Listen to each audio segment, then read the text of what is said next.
Hey, this is Rachel from the Life Facilitator, and I am sharing a Throwback Thursday memory keeping spread. And I am documenting a very special throwback, which is my wedding. I was married on the 17th of December, and I realized I hadn't, I have a whole photo album of this wonderful day.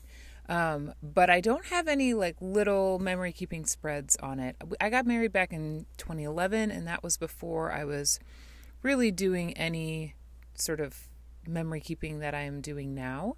And so I was super excited to pull a few photos and document this very special day. And I am using the Cocoa Daisy Frost and Frolic collection, and specifically the Traveler's Notebook Memory Keeping Kit, a little bit of the Planner add-on kit, and what else? Some of the pocket cards from the Memory Keeping Kit. So those are my main elements. I used a full page photo, and I printed it using Print to Size app and printed on my printer, my Canon printer. And what you're seeing me do is this is going to have several pages to it. So I am creating the photo is like the flap to uncover the inside portion of this spread.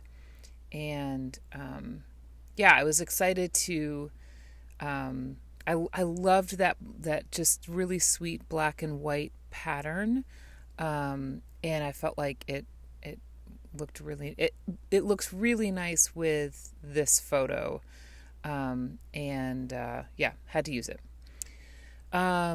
So I am matting my photo with one of the papers, and this collection is wintry. That's what I'm going to call it.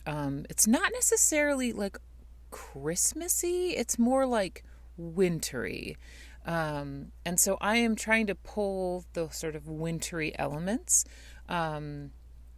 from the collection. I am using this pocket. I will include some hidden journaling in the pocket. And now I'm going to dive into these rub-ons. Oh my gosh, I love the rub-ons from this collection. They are just some of them are so whimsical, and then I'm a lover of anything like watercolory looking too. So I'm including this memories in the making, which felt sort of fitting because we've had a lot of memories since then. And of course, I could use all like the mistletoe elements too, which was so fun to use in this spread as well. I love the definition stamps that have been coming in the modern memory keeping stamp set. This one says Mary, and just fit perfectly in that spot. And so I don't know about you, but I always have big plans come December to, document all the things and all the memories and all the stuff. But I often don't get to all of it. And so I love baking into my December a little bit of throwback. So encouraging myself to go back and, finish up projects from previous years or months, wouldn't even have to be December.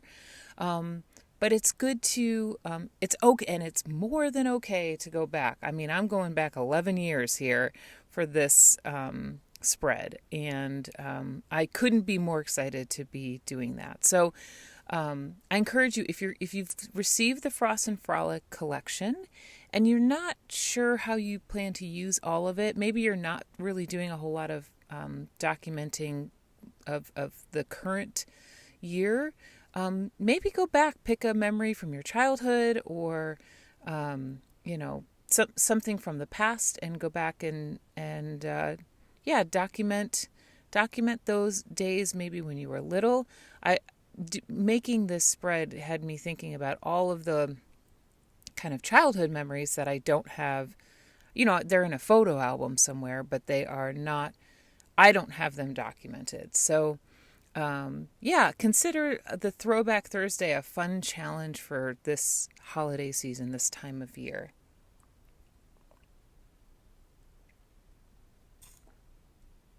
So my thought was that I was going to punch out these numbers, but ultimately it just didn't look right. And I also I love spruce egg, the color, but it wasn't popping enough. And so I decided to go with the VersaFine Black.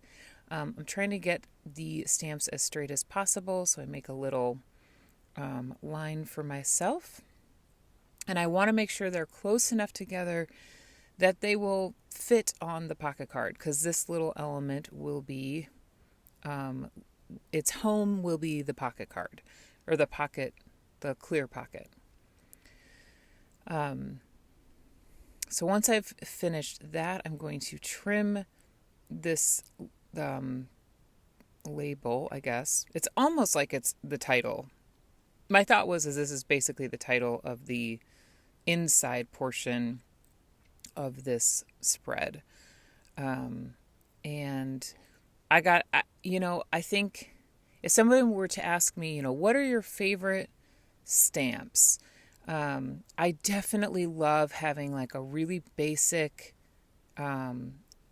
numeric stamp, so like a number stamp like this one, and then a couple of alpha stamps. I find really helpful, and I tend to use alpha stamps and number stamps quite a bit because you never run out. So you're never stuck, like, oh shoot, I don't have an L, or I don't have a G or something, So it's really, I think, is one of the most versatile ways to use stamps is alpha stamps and number stamps.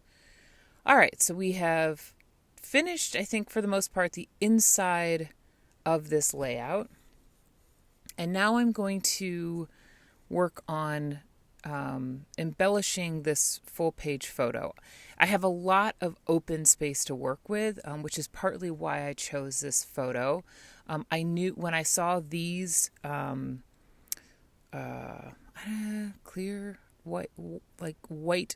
white stickers, I knew I wanted to do a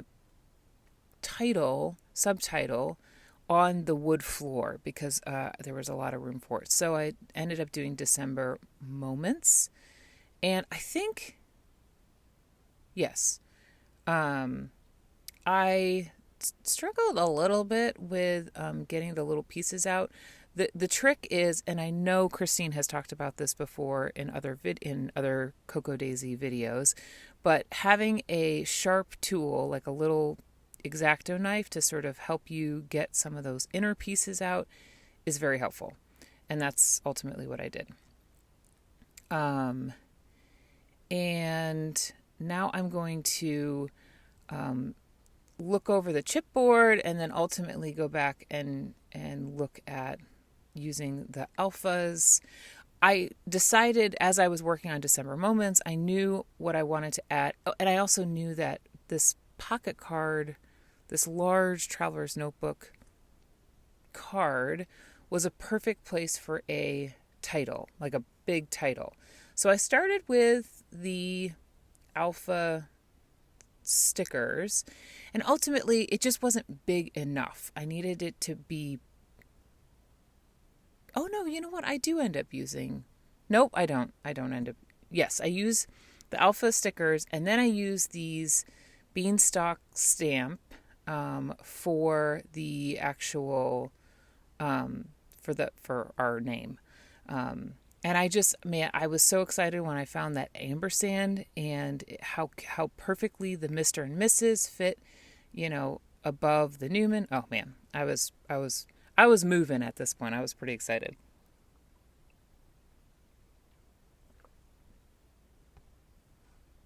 So I am putting all of the stamps. I've decided I don't normally do this. I normally stamp one at a time.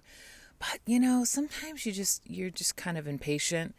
And I kind of wanted to get this done, and so I just ended up putting them all on the block at the same time, and then added the Newman, and whoop, my head. And the only reason I don't normally do that is because I don't always love how far apart the stamps are, but for this stamp set it actually works pretty well. Like, they end up staying pretty close together.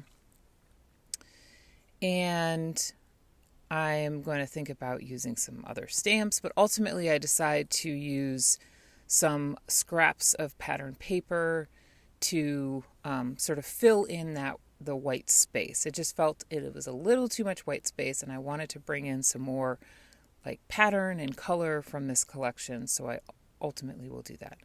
And this is a pretty good look at some of the elements from the collection as well. So I don't get the final process, but what I will end up doing is adding the paper that is the background for the back of the page, above and below the title, and I will add some stamping, as you can see here, to the final spread. Thanks for watching, and give this video a thumbs up and subscribe, and I'll see you in my next one.